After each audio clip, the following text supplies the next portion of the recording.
known to many as the Rex Pacificus, or the Peacemaker. As soon as he came to power after Elizabeth's death in 1603, he began to intervene in foreign policy. His main aim was to maintain peace around Europe. However, England was considered a middle-ranked power, although important, not vital in Europe, whereas Spain and France were considered the superpowers. James did not recognise this at the start of his reign, and believed his country would be more influential in sustaining peace in Europe. In 1604, both England and Spain had enough of the endless war. Unlike Elizabeth, who had supported the Dutch rebels fighting for their independence against Spain, James had little sympathy towards the Dutch. The Dutch were also in no position to sign a peace treaty, and thus led to James making his own treaty with Spain, the Treaty of London.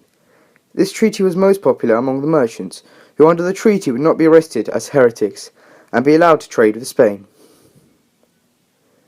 Tensions in Europe further declined as the Treaty of Antwerp followed the Treaty of London in 1609.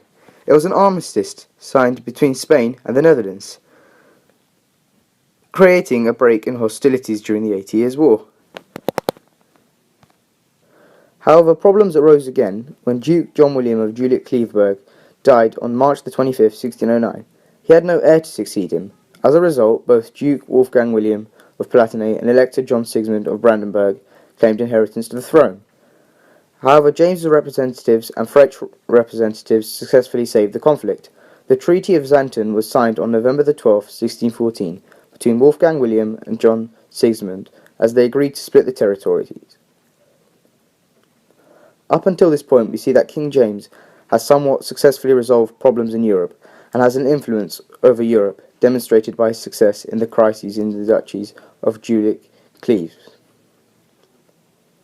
Henry IV of France's assassination turned out to be a turning point. With the death of King Henry, everyone looked for a Protestant leader. Pressure was now upon King James. On the 14th of February, 1613, at the Palace of Whitehall, Elizabeth married Frederick V, the Elector of the Palatinate. In James' eyes, this was another successful foreign policy. He thought that the marriage would strengthen ties with Protestants. In 1613, Count Gondomar, a Spanish diplomat and Spanish ambassador, arrived in England. James was fond of his excellent Latin. However, Gondomar stopped James from aiding Protestant states and prevented James from attacking Spanish areas in South America.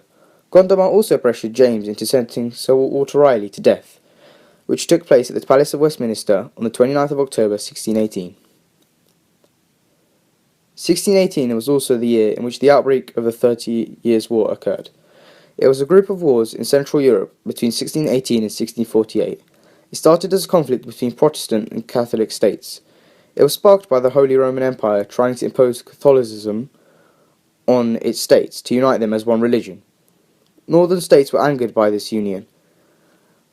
It was led on from Frederick V of the Palatinate being elected instead of Ferdinand. Between 1614 and 1623, James tried to strengthen ties between the English Protestants and the Spanish Catholics. Charles was to marry Maria Anna. However, this broke down due to the trip to Madrid in 1623, where the proposals were just too harsh. In 1621, the Parliament held a protestation, a declaration by the House of Commons declaring their rights to a freedom of speech. This portrayed the anger and frustration within the House of Commons. In 1624, James was pressured by Buckingham and the Parliament to announce a war against Spain. In the same year, Charles married Henrietta Maria. This brought the French on the side of the English against the Spanish. In 1625, the Mansfield expedition was a complete failure.